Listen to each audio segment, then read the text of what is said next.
So I'm going to go through each of these bullets with separate screens starting now. Okay, so the first point is try to start with just one price schedule. I think a lot of you did that. You have a main price schedule. You try to avoid creating such things as a separate price schedule for every customer, which I have seen, unfortunately, and Tim's seen it as well. So try to keep it simple. Typically, there's no need for more than a handful of price schedules. Next point is try to use advanced pricing for the base price. You can see that in my ABC schedule, I've got the base price as the first sequence number in the advanced pricing schedule. And the reasons why, the basic reason is let's keep all the setup in one place. There's really no need to set up base pricing in one place and advanced pricing, discounts, rebates, etc., someplace else. Let's do it all in advanced pricing. And in fact, there are several pros and a few cons to this, and I summarize them here. I'm not going to read them to you, but basically I did cover the first point on the left. A second point here is very important. If you did your base pricing by customer groups and you did it using the base price files, you would have to probably use the customer price group field in the billing instructions, so it would not be available for order or basket groups. So everyone will get a copy of this, and these are the main points for keeping your base price as your first adjustment. Okay, the next point is, again, this audience seems to be doing pretty well. Try to keep the number of adjustments down to as few as possible. Less confusing and less problems later. Now, let's take a look at this one. Customer discount. I'm calling it a customer class discount, and I'm using a customer group called customer class. Okay. Now, let's keep going. We're going to come back to this in a minute. Okay, I guess that minute has passed. Now, here in this schedule, I've got 3 adjustments that kind of look like that customer class discount, because I've got a separate adjustment for retail customers, one for my mega retail customers, and one for my wholesale customers. I want to take a step back, though, talk briefly about these 4 adjustments I have here. So what I've got here is the base price adjustment. You might have reasons why you need more than one, in which case, the second one would override the first one, the third one might override the second one, and so forth. Then you probably have some discounts. A contract price could simply be an item customer specific price, and that would override everything above it. And then you might have some rebates and accruals. So that's why I have these 4 adjustments. I realize this is pretty simplistic, but we're going to see a real life example in a couple of minutes. All right. So back to this example here. So we've got these 3 adjustments. Something tells me when I go out to a client that this is worth digging into. So I'm going to look at these 3 customer groups and see what's going on. So on the next slide, you can see that the adjustment name is using different customer groups. Okay, these 3, mega retail, retail, and wholesale, are actually different groups.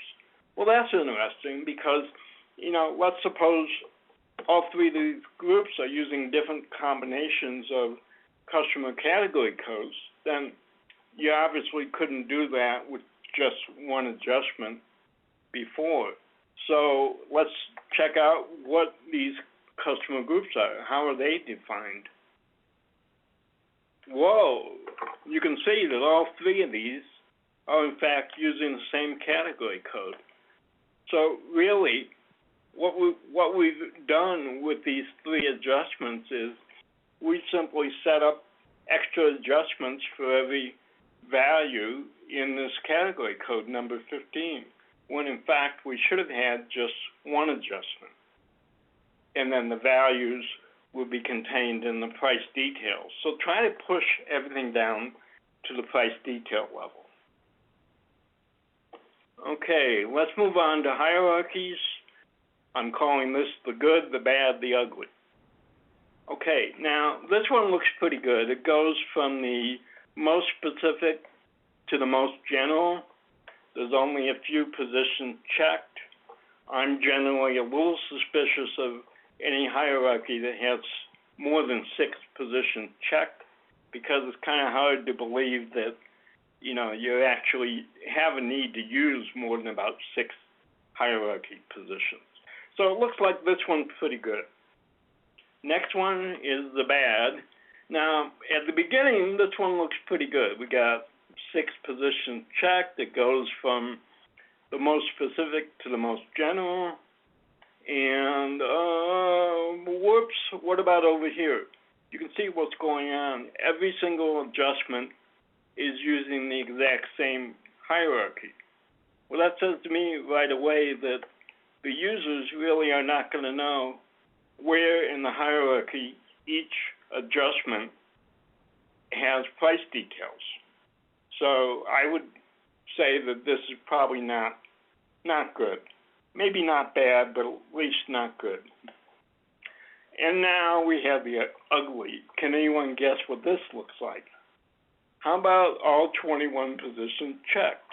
Now, I believe I've seen this at least once, and this is obviously going to lead to bad performance in sales order entry. So I understand that J.D. Edwards in their training material, Oracle, of course, estimates that you shouldn't have more than about 4 positions checked on the hierarchy. But I feel that somewhere between 4 and 6 is okay. So watch out for extras. Okay, I'm hearing a telephone. I don't know if anybody else is, but maybe somebody's phone isn't muted. Okay, let's go ahead with looking at this real price schedule.